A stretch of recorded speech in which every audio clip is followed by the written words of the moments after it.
Alors, mesdames et messieurs, bonsoir. Merci d'avoir répondu à notre invitation à venir assister à cette séance d'information et d'échange sur le réaménagement de la rivière Lorette.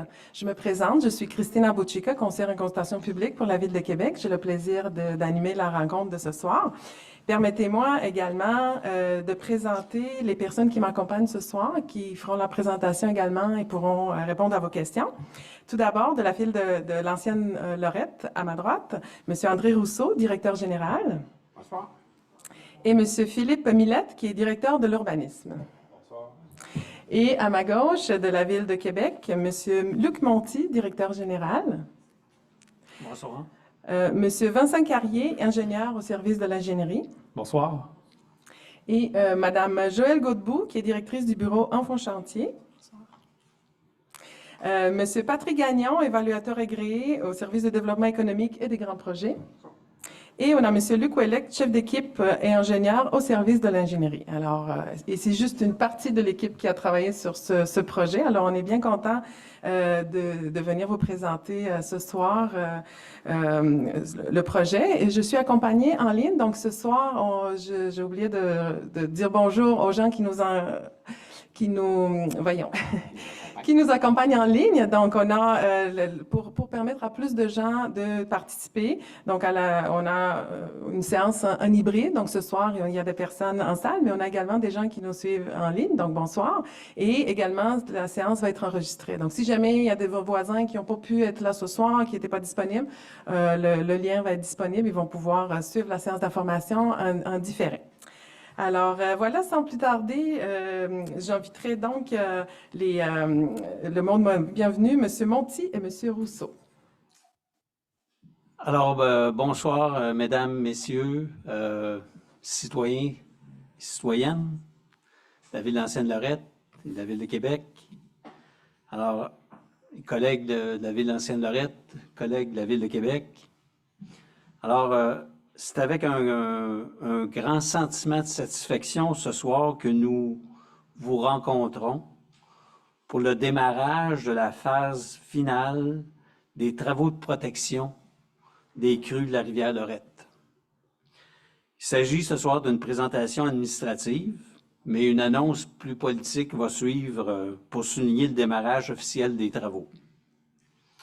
Alors, si on se souvient, à la même date l'an dernier, plusieurs conditions devaient être remplies pour que nous puissions entreprendre des travaux à l'été 24, cette année. Alors, je vous annonce ce soir que toutes ces étapes et toutes ces conditions ont été complétées. La dernière en date étant la réception vendredi dernier du soutien financier du gouvernement du Québec pour la phase finale qui nous a été confirmée. Alors, depuis un an, il s'en est passé des choses.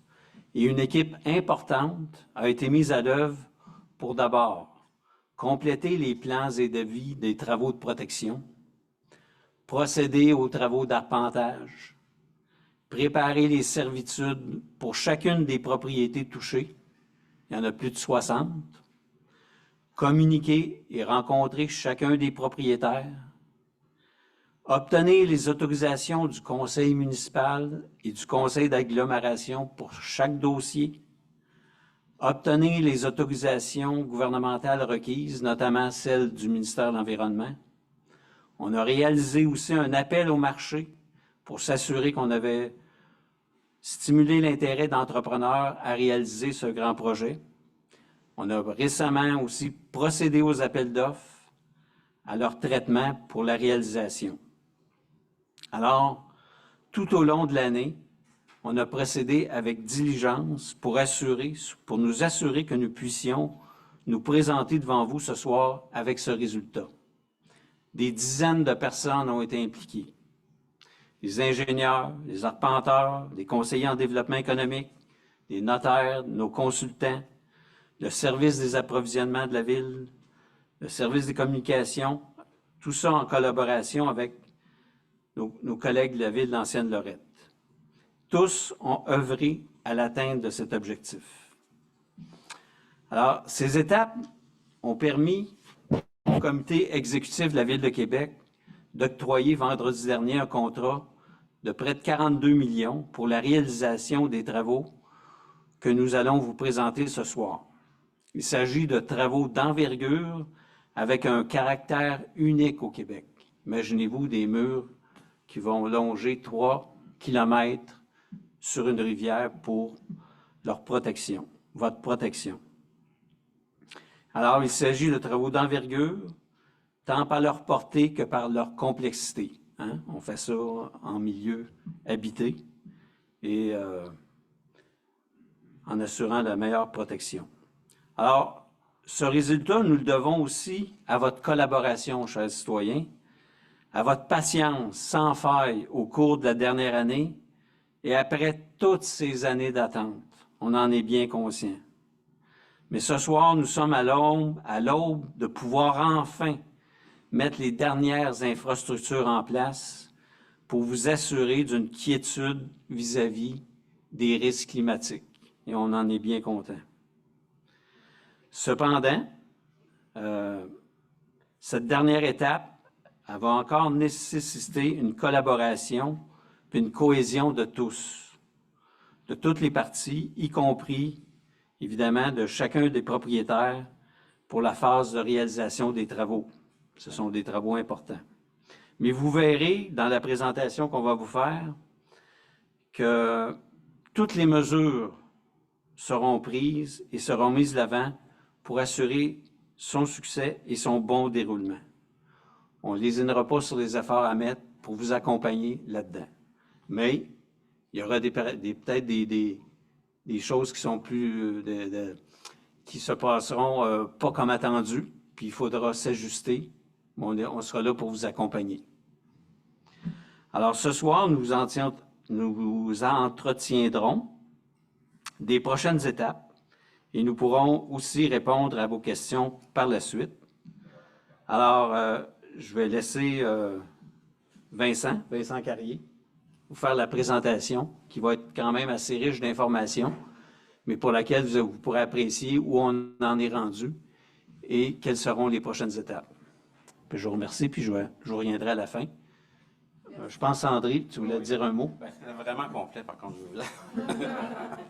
Merci, Luc. Ça veut dire que, bonsoir à toutes et à tous. Vraiment heureux. Je regardais les visages tantôt, depuis 20 ans, pour ceux qui demeurent dans le secteur, 2005, la première année. Puis je disais à Denis tantôt, il ne faut pas chercher à ce qui s'est passé dans les 20 dernières années, mais plutôt regarder vers l'avenir.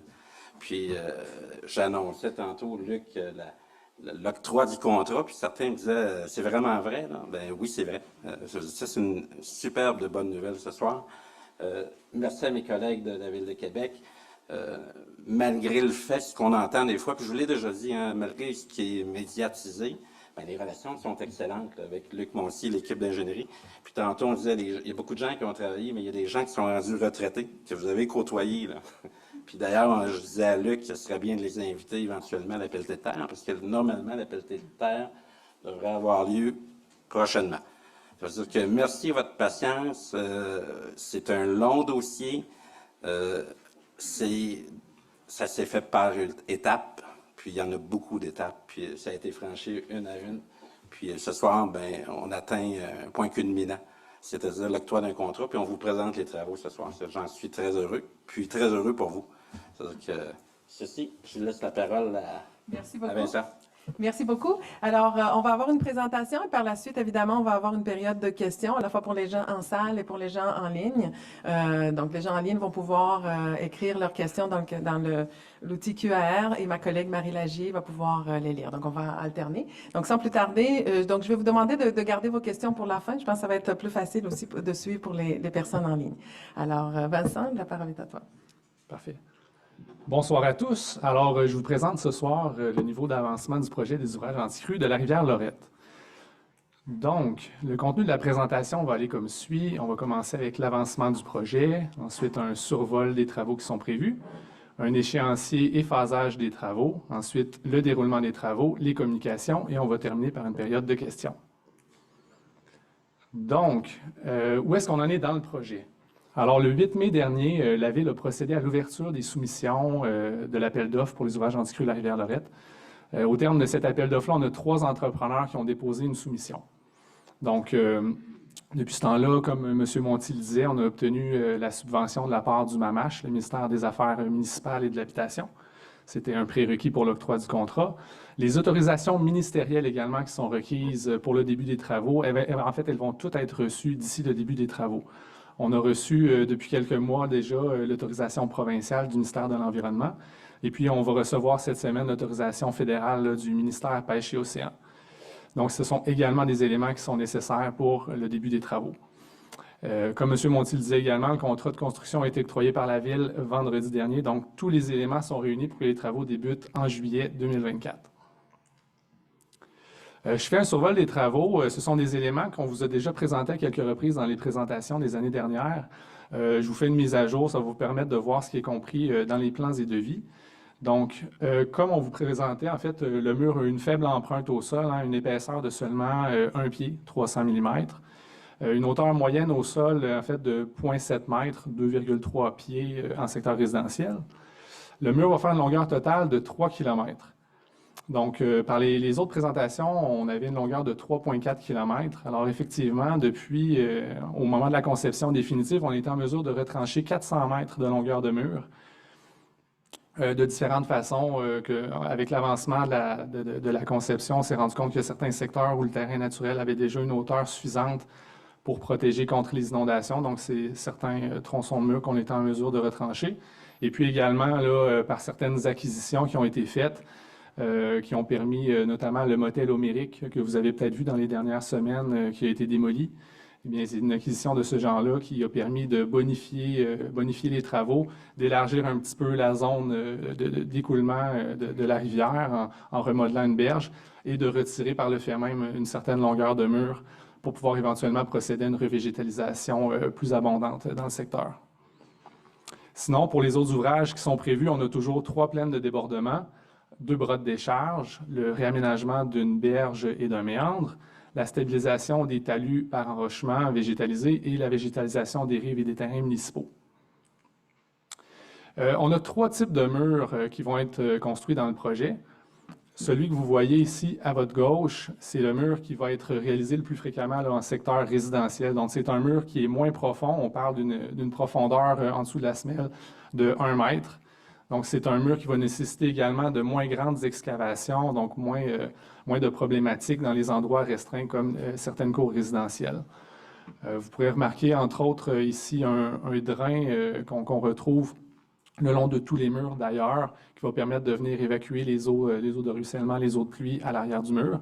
Et puis, vous allez voir, remarquer aussi là, la présence de pieux vissés sous le mur. Maintenant, secteur commercial industriel, on a un autre type de mur qui est un peu plus profond, lui, donc qui nécessite des excavations d'un petit peu plus grande envergure. Donc, aux endroits où l'espace est disponible, c'est le type de mur qui va être privilégié. Et puis, on a aussi le dernier type de mur, c'est un mur en pale-planche en acier. C'est un type de mur qu'on utilise aux endroits qui sont les plus restreints, où on est les plus collés sur la rivière.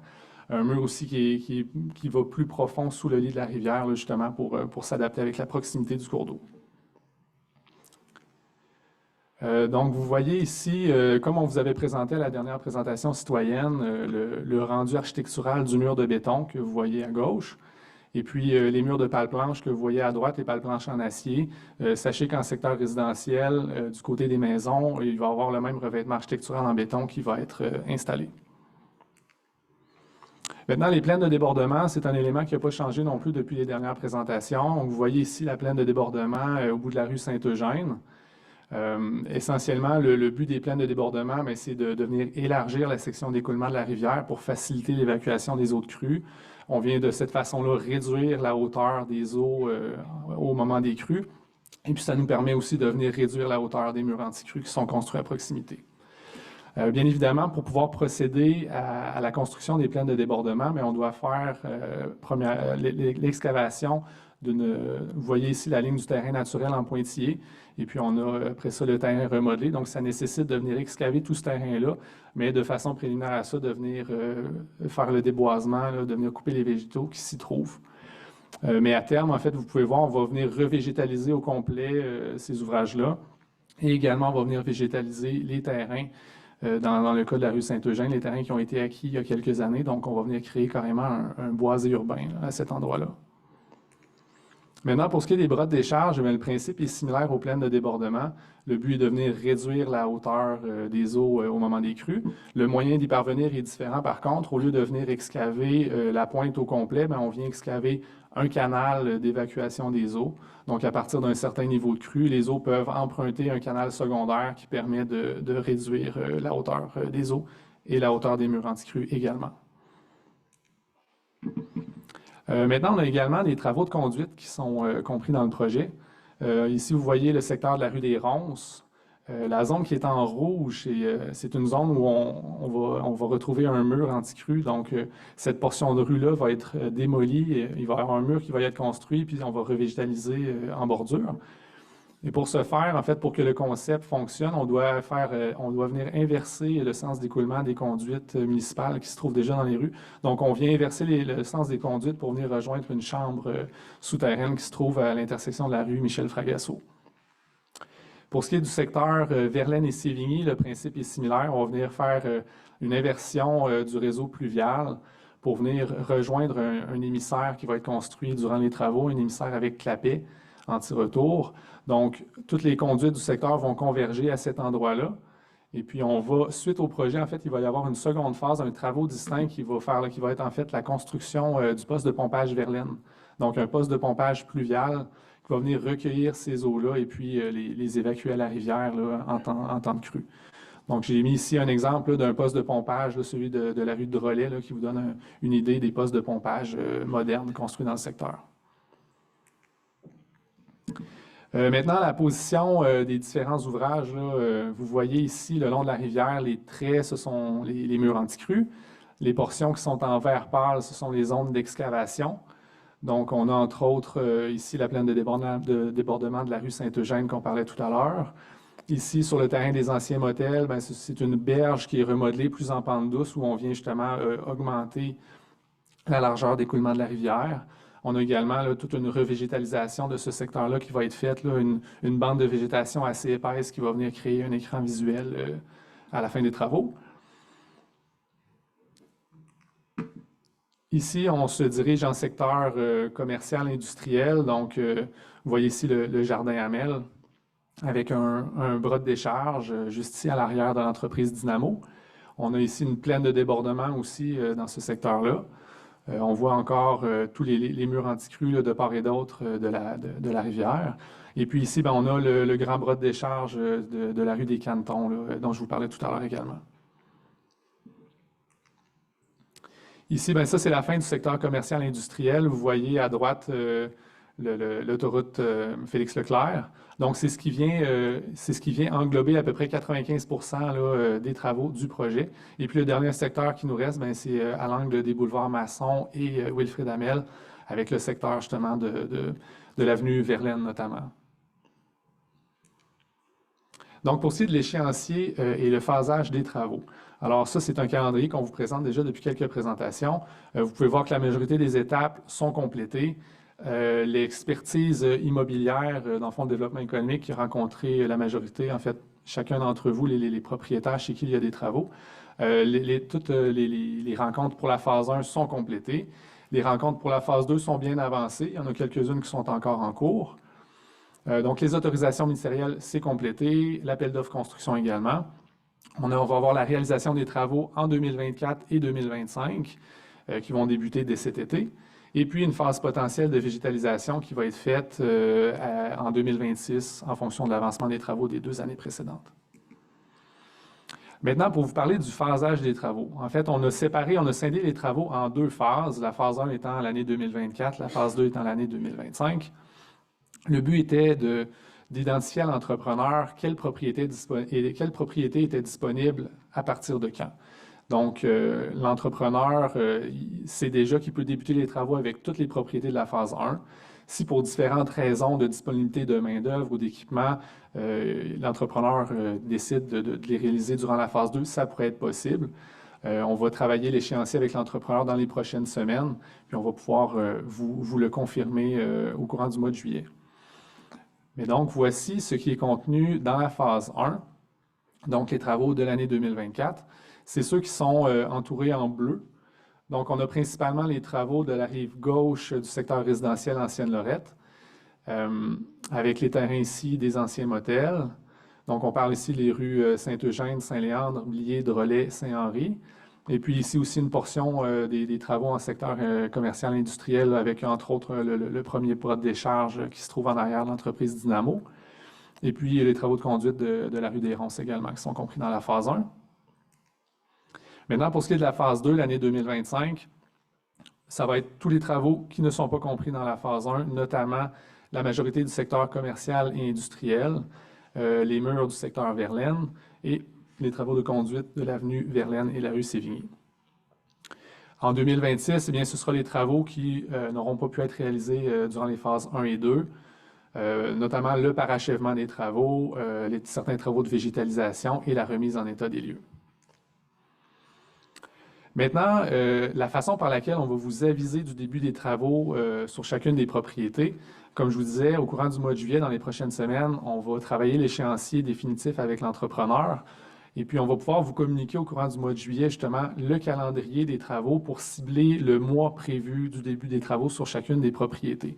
Donc, les travaux qui vont être échelonnés sur 2 ans, les travaux 2024, c'est pas tous les secteurs qui vont commencer en même temps. Donc, c'est au courant du mois de juillet qu'on va déjà pouvoir vous donner une première idée. Et puis, le moment exact du début des travaux, lui, va vous être communiqué 4 semaines avant le début des travaux. Puis c'est le moment où on va pouvoir vous aviser de la journée prévue pour le début des travaux. Je reviens à la diapositive d'avant. J'ai oublié de vous parler des travaux de la rue des Groseilliers. C'est des travaux qui étaient ciblés durant la phase 2, mais l'avancement des acquisitions dans ce secteur-là fait en sorte qu'ils pourraient être déplacés durant la phase 1. Donc, je voulais vous le rementionner. Et puis, on verra avec le calendrier final de l'entrepreneur où on va se situer à ce niveau-là. Maintenant, pour ce qui est du déroulement des travaux plus précisément, donc les différentes étapes qu'on va parcourir pour chacune des propriétés. Alors, on commence par la préparation du terrain, c'est-à-dire les différents employés, ouvriers vont venir faire différentes étapes, certains relevés d'arpentage complémentaires, l'identification des arbres à abattre, les arbres à protéger, également différents éléments qui pourraient être à déplacer sur chacun de vos terrains. Donc, ça va être l'occasion pour nous de faire tous ces relevés-là, de venir vous en parler pour qu'on soit certain de bien se comprendre sur les activités qui vont être réalisées sur vos terrains. Suite à ça, l'entrepreneur va pouvoir procéder au déboisement, au déplacement temporaire de cabanons, clôtures, etc. Suite à ça, ça va être le moment d'installer les clôtures de chantier. Toutes les aires de travail vont être délimitées par des clôtures de chantier pour s'assurer de la sécurité des travaux. Des clôtures qui vont être installées aux limites de servitude qui ont été discutées avec chacun des propriétaires. Suite à ça, la réalisation des travaux va pouvoir avoir lieu sur plusieurs terrains adjacents à la fois. Donc, l'entrepreneur va accéder à la zone des travaux par les accès qui ont été négociés. Suite à ça, l'entrepreneur va pouvoir circuler dans l'aire de travail qui est sécurisée par les clôtures de chantier, donc se déplacer d'une propriété à l'autre le long du mur.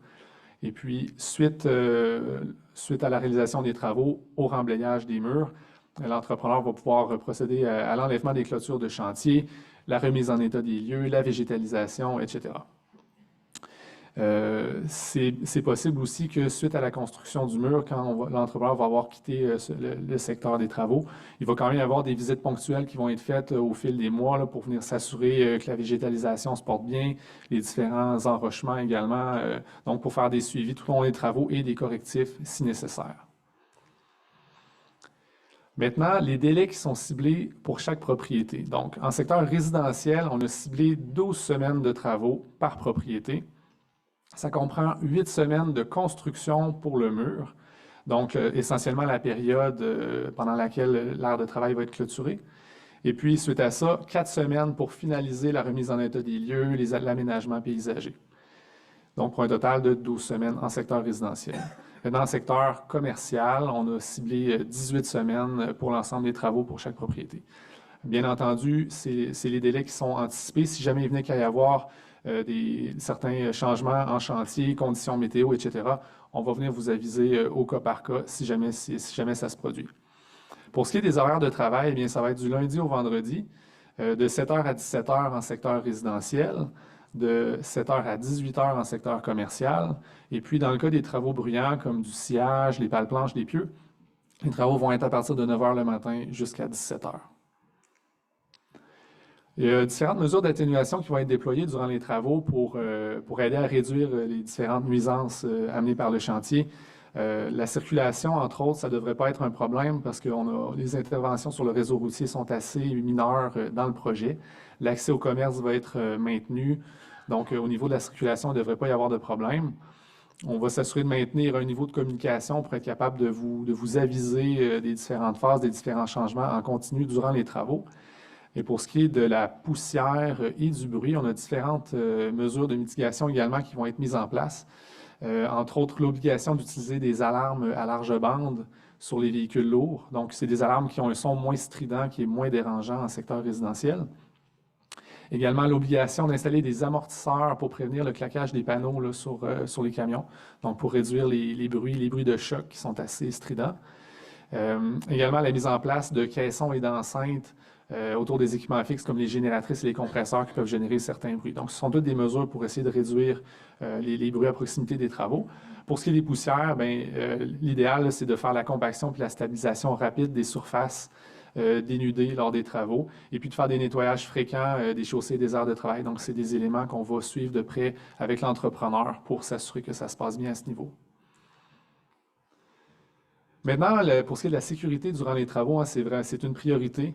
On a des travaux qui sont réalisés dans les cours résidentiels à proximité des résidents. Donc, on a plusieurs mesures de sécurité qui vont être mises en place également pour que tout se passe bien, notamment la présence à temps plein d'un représentant santé et sécurité au chantier qui va s'occuper autant de la sécurité des travailleurs que des résidents, des citoyens à proximité. Les zones de travail vont toutes être clôturées et fermées en dehors des aires de travail, en dehors des heures de travail. Également des signaleurs lors des manœuvres de recul et la signalisation adéquate dans les rues. Je vous dirais, n'hésitez pas si jamais vous voyez des situations qui vous inquiètent, qui vous préoccupent, si vous avez des questions, n'hésitez pas à communiquer avec nous au niveau de la santé et sécurité pour qu'on puisse s'adapter aux besoins. Et puis, on va parler un petit peu plus tard des modes de communication dans le projet. Donc, n'hésitez pas. Également, la sécurité en période de crue, hein, c'est un autre élément important du projet. On n'est pas à l'abri d'avoir de fortes précipitations durant les travaux. Eh bien, il y a différentes mesures également qui sont mises en place pour s'assurer que tout se déroule bien, notamment la mise en place de plans d'urgence, autant du côté de l'entrepreneur que du côté de la ville, pour s'assurer que tous les intervenants vont poser les bons gestes au bon moment. Également une veille météo qui va être faite en continu pour faire un bon suivi de la planification des travaux en fonction des débits qui sont anticipés dans la rivière. Entre autres, c'est bien certain qu'on ne fera pas des travaux à proximité de la rivière au printemps.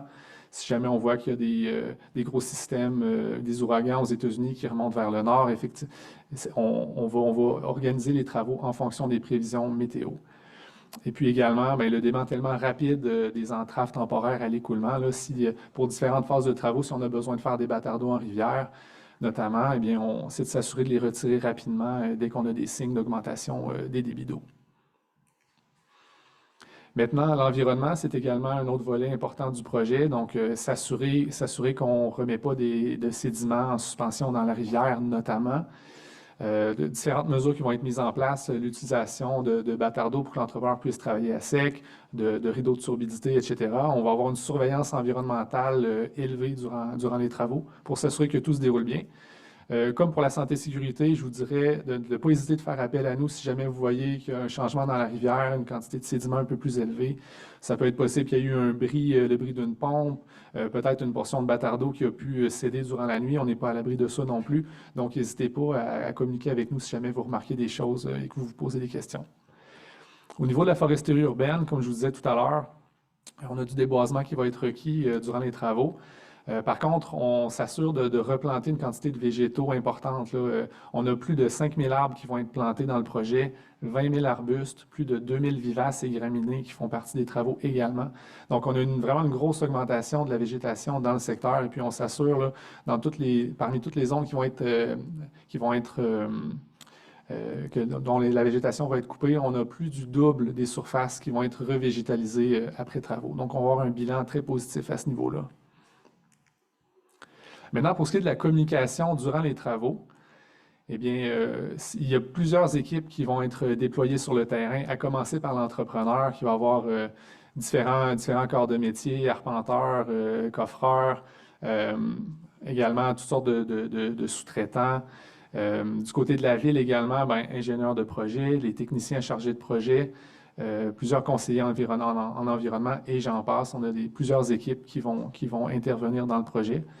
Au niveau de la surveillance par notre consultant qui se trouve être la firme Stantec, on a un responsable de projet qui est surveillant principal, également un surveillant technicien de chantier qui va être sur le chantier à temps plein, mais également, étant donné que le chantier va se dérouler sur plusieurs kilomètres, là, à plusieurs moments, on va avoir plus d'un surveillant à temps plein sur le site des travaux pour que tout se déroule bien. Et également une surveillance environnementale qui va être faite à chaque semaine.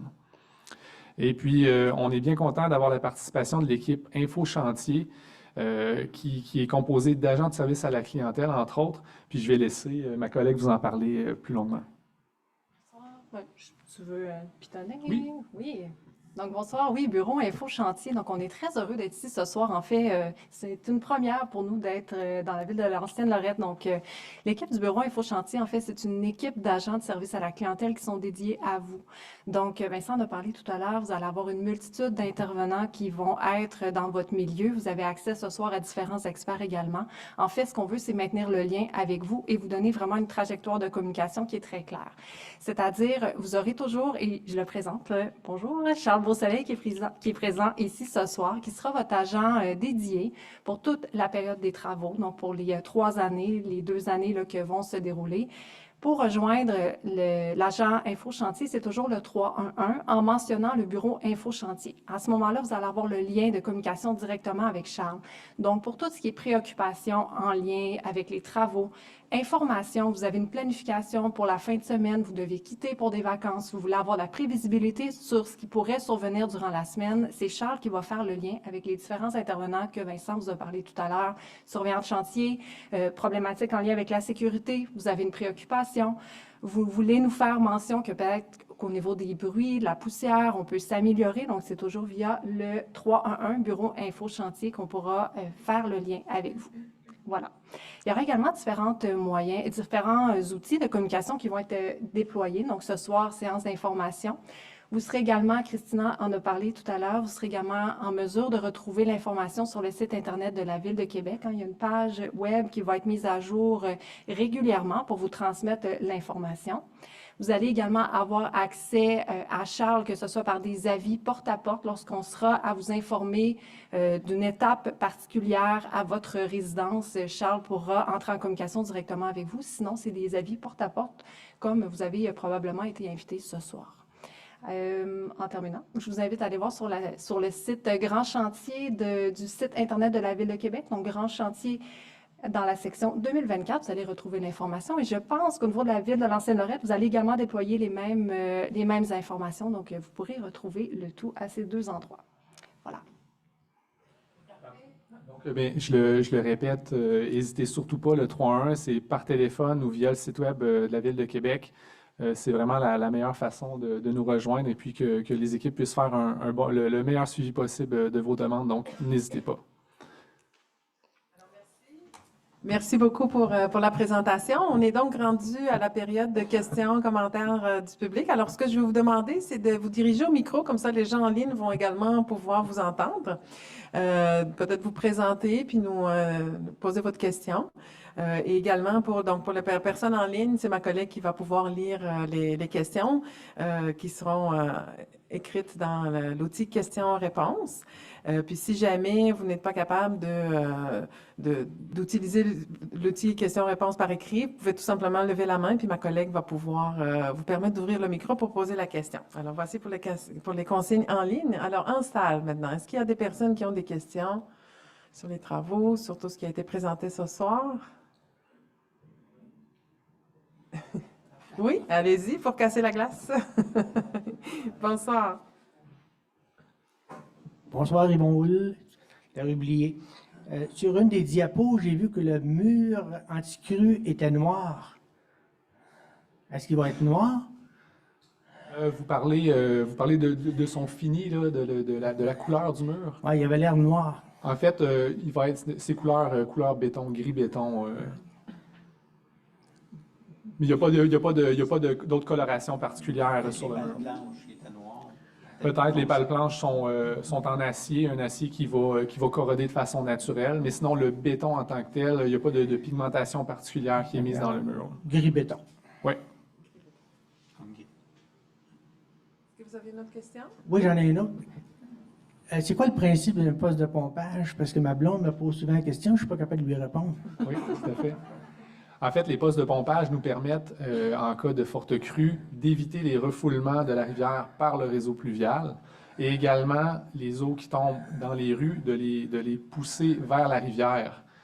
Donc, ça permet de s'assurer que l'eau reste dans la rivière sans venir inonder les rues, les terrains par le réseau pluvial et les regards, les puisards. Elle rentre de la session de pompage, puis elle ressort. Exactement. Donc, l'eau rentre dans la station de pompage et puis elle est forcée par les pompes dans la rivière, tout en s'assurant que l'eau ne puisse pas remonter à l'inverse dans le réseau pluvial. Merci. Ça fait plaisir. Merci beaucoup. Est-ce qu'il y avait d'autres questions dans la salle? Non? Pas d'autres questions? Oui, madame?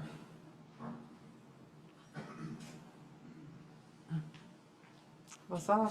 Bonsoir, Céline Auclair, je suis de la rue Notre-Dame, dans la section de Québec, que la rivière déborde et que nous, on ne fait rien pour nous. J'aimerais savoir la place de pompage. C'est quand que la rivière coule à combien de mètres cubes que le pompage part?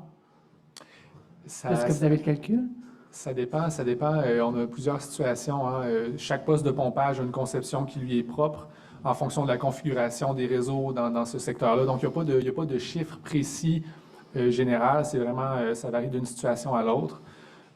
Donc, je ne connais pas la donnée précise pour le poste de pompage, Verlaine, désolé. Puis est-ce que vous avez la donnée en rapport avec la rivière Lorette, dans le secteur qui débute le débordement à l'ancienne Lorette?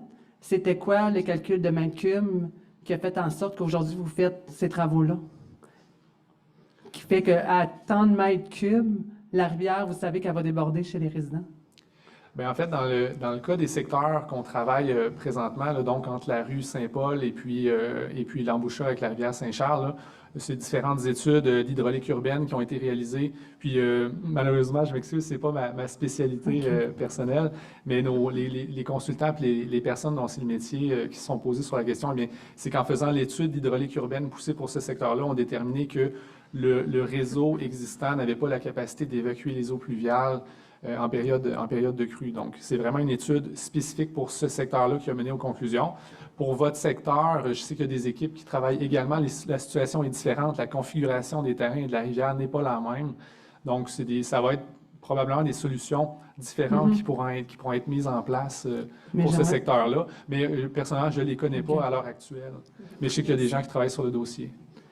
Puis j'aimerais savoir par rapport aux les débordements, est-ce que c'est seulement en 2005 et en 2013, vous qui avez eu ça à l'ancienne Lorette, ou il y en a eu d'autres périodes, parce qu'on est conscient qu'en 2005 et en 2013, ça a été quand même des crues très, très, très prononcées.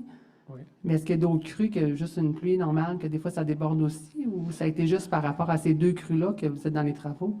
Probablement certains petits débordements de plus faible ampleur, dont je suis peut-être pas au courant de tous les petits débordements. Probablement que plusieurs gens dans l'assistance ici les ont vus de plus près que moi, mais je ne pourrais pas répondre. OK. Merci. Merci, Madame Auclair. Est-ce qu'il y a d'autres questions? Monsieur, non? Bonsoir. Mon nom est Denis Lavoie, je suis président du regroupement des sinistrés. Je vous remercie tout le monde d'être ici ce soir pour cette présentation-là. Comme on disait, c'est une grande étape à laquelle on est rendu. Moi, j'y vois un petit peu en anvenne. Je me fais poser la question aussi, puis on va devoir en parler un jour, probablement à la fin des travaux. Mais il va falloir parler de la zone inondable. On sait très bien que depuis les années, on avait fait plusieurs interventions et de mémoire, ce que le ministère de l'Environnement avait dit à la Ville de Québec, c'est qu'à la fin des travaux, il vous accordait une période, je ne me rappelle plus si c'est 24 ou 48 mois, pour refaire à ce moment-là la carte de zone inondable. Est-ce que je suis dedans? Probablement que, en fait, la réglementation est en train de changer. Hein. Oui, bien justement, le gouvernement commence une consultation cette semaine sur la réforme des cartes. Oui. Donc, c'est sûr que dès que ça va être rendu disponible, on va consulter le projet de règlement. Il va y avoir une certaine période aussi où le gouvernement va recevoir les commentaires qui vont arriver de toutes parts là, pour faire évoluer potentiellement ce règlement-là. Par contre, à l'heure actuelle, on ne peut pas se prononcer sur le contenu étant donné qu'il n'est pas encore disponible. Mais ce qu'on sait, c'est que normalement, la compétence de cartographie des zones inondables n'est plus une compétence municipale, c'est une compétence provinciale. Donc, il va falloir attendre le contenu du règlement pour être capable de bien statuer là-dessus, malheureusement. Et dans notre cas précis, ben, ce qu'on va vouloir, c'est que tous les travaux qui ont été accomplis, les travaux permanents de protection de la rivière Lorette, soient pris en compte dans cette fameuse carte de zone inondable. Tout à fait. On s'est assuré durant le projet, puis en faisant les demandes d'autorisation ministérielle, on s'est assuré avec le ministère provincial de respecter l'ensemble des critères qui éventuellement vont faire partie du règlement, donc les critères techniques de conception des murs. On va quand même s'assurer au moment où il va être publié, là, on va s'assurer de faire le tour des paramètres pour qu'on ait coché toutes les cases, si on veut. C'est bon, merci. Plaisir. Merci beaucoup. Oui, bonsoir. On va attendre. Prenez votre temps, il n'y a pas de problème.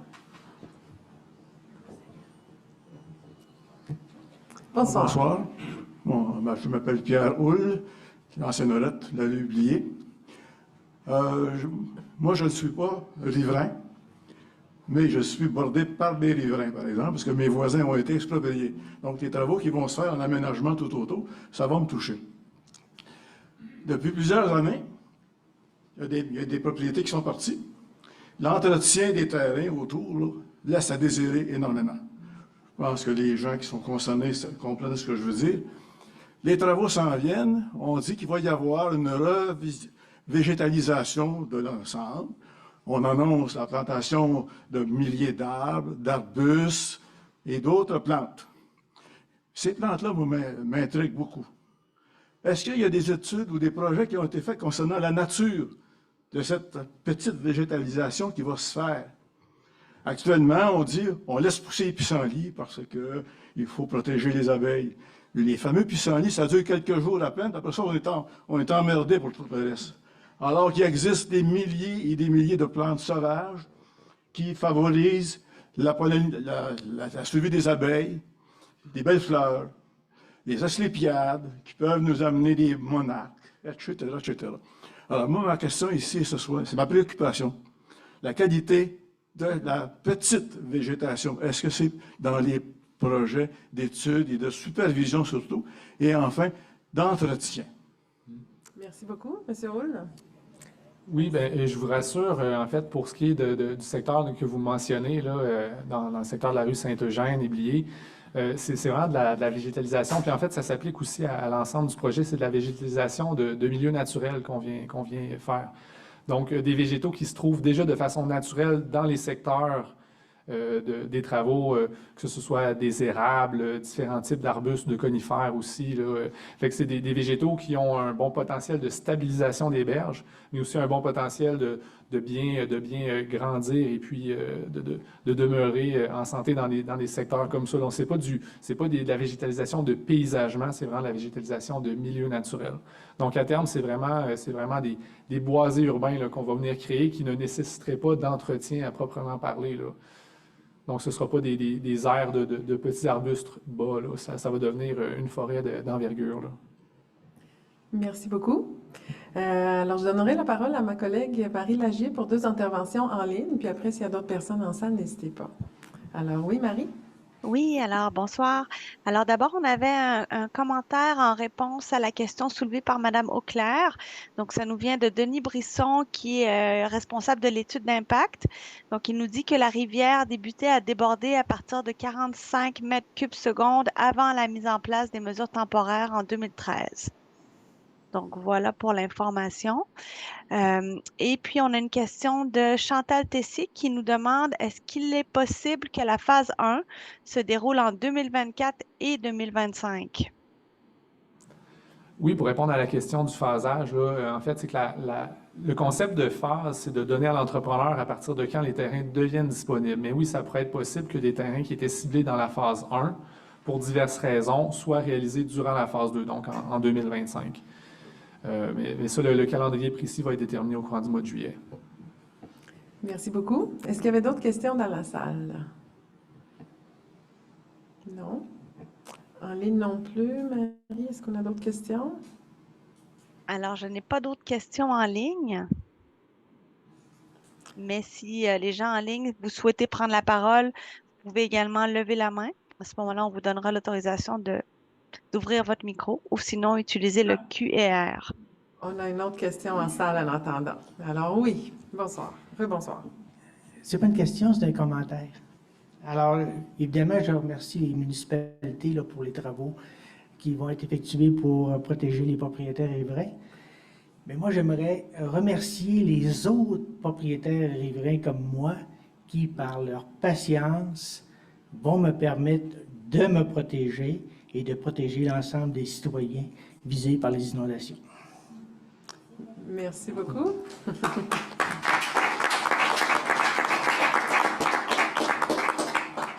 Merci beaucoup. Est-ce qu'il y avait d'autres interventions? Oui, monsieur? Oui, il y a 2 autres personnes. Allez-y. Merci à Harvey. Je voudrais juste savoir s'il y a une synchronisation de fait avec la ville d'Ancienne-Lorette pour enlever le serpent quand tout sera fini. Là. Tout à fait. Parce qu'on ne voudrait pas rester avec les deux. J'ai oublié de le mentionner, mais je l'avais écrit. Effectivement, ça fait partie là, de retirer la digue temporaire. Là. Donc, si la digue se trouve à l'endroit de l'excavation, elle va être retirée dès le début des travaux. Sinon, dès que le mur est complété, on vient procéder au retrait de la digue temporaire. Peut-être informer pour les sacs comment ça va se passer là, pour les mesures de protection qui sont en place. Durant travaux? Oui, ça va être enlevé quand, puis... Oui, ben c'est ça va vraiment dépendre. Là, c'est sûr que la majorité des murs permanents se situent à l'endroit des sacs temporaires, de la digue temporaire. Donc, dans certains cas, la première étape, ça va être de retirer la digue temporaire. On s'assure quand même de maintenir une protection contre les crues là, durant les travaux. Fait que ça va être du cas par cas, là, dépendamment des terrains. Là. Mais c'est certain que dès que l'entrepreneur va terminer, là, les digues temporaires vont disparaître. Puis tout va être remis en état, gazon, etc. Oui, bonsoir, monsieur. Bonsoir, Martin Laveugle. Moi, je reste sur la rue Saint-Gérard. Je ne suis pas riverain, mais j'ai vu des canaux se promener en 2005. OK. Je trouve que vous commencez tard. Vous dites qu'en mois de juillet, ça va être les travaux, les échéanciers vont sortir. Donc, est-ce que vous pourriez faire des travaux cet hiver? Parce que là, quand même, le gel va arriver au mois de novembre et décembre. Non, vous voulez dire que ça commence tard dans l'année? En 2024, là, je veux dire, ça va commencer quoi au mois de septembre? Bien, je vous dirais, bien, en fait, on a quand même une bonne période de travaux devant nous. Là. On a octroyé le contrat vendredi là, avec la réception des autorisations ministérielles, de la subvention du gouvernement provincial. Dès le mois de juillet, l'entrepreneur va commencer à travailler justement mobilisation de ces aires de travaux, peut-être un petit peu de déboisement, commencer à faire les installations. Dès le retour des vacances de la construction, les travaux vont commencer de façon plus intense, mais on a quand même plusieurs mois avant le temps des fêtes pour avancer les travaux. Puis également, les travaux hivernaux ne sont pas exclus. Hein. Il y a plusieurs types de travaux qui sont possibles en période hivernale. Donc, on va tout faire pour réaliser les travaux le plus rapidement possible et puis avoir un bon avancement aussi en 2025. Là. Merci beaucoup. Est-ce qu'il y avait d'autres questions? En ligne non plus. 4 mois de travaux, là. Juillet, août, septembre, octobre, novembre. Parce que le premier mois, il faut que l'entrepreneur, il vient d'avoir le contrat, il faut qu'il fasse ses acquisitions, les équipements, les quantités, se déplacer sur place, commencer à piqueter. Quand les travaux sont dans la cour, c'est le fun que tu ne sois pas pendant les vacances. S'il vous plaît. Fait que ça va être surtout après, c'est ça, fait que les travaux importants, ça va être plutôt après les vacances d'été. Mais, effectivement, c'est pour ça que c'est un défi quand même, c'est un défi à réaliser, c'est un défi encore une fois pour vous. Maintenant, on est près du but, puis il faut être solidaire, puis essayer d'ensemble de passer à travers ça, puis on est là pour vous accompagner. Puis je suis certain ce soir, vous allez avoir des dizaines de questions qui vont vous venir au fur et à mesure. C'est quand, qu'est-ce qui se passe? N'hésitez pas, comme Joël a dit. 3-1, travaux de la rivière Lorette, qu'est-ce qui se passe? Je suis à telle adresse, n'importe quoi, n'hésitez pas. On va vous référer à la bonne personne, on va faire un suivi pour que ça se passe bien. Puis si ça accroche, on est là, on va rectifier. Il y a un ensemble d'équipes qui est là pour accompagner le projet. C'est un projet important, c'est des sommes gigantesques quand même qu'on met en place. Puis on veut que ça réussisse. Ça va être un modèle quand même pour vous protéger comme riverains et tous les gens qui sont alentours, comme il a été dit. Alors, on est là, puis on est bien content des étapes franchies. Merci beaucoup. Alors, je ne sais pas s'il y avait d'autres questions, commentaires. Je vois qu'en ligne, il n'y en a pas non plus. S'il n'y a pas d'autres questions, on serait rendu au mot de la fin. Vous avez déjà commencé, M. Monti, mais si vous voudriez rajouter des choses en terminant, M. Monti. Il faut souhaiter bonne chance, puis on a mis tous les conditions en place pour que ça fonctionne, puis tout le monde est de bonne volonté. On avance. Merci beaucoup. Est-ce que vous m'entendez? Oui. OK. M. Hall a bien fait de remercier les riverains parce qu'évidemment, ces gens-là sont mis à contribution d'une forme plus importante, puis pour le bien de la collectivité. Je pense que ça, c'est apprécié de l'ensemble des gens. Par rapport aux travaux, proprement dit, assurément que ça va amener des agréments. Mais quand j'entendais Vincent dire qu'il allait y avoir quelqu'un en permanence pour répondre aux questions, aux préoccupations, c'est excellent.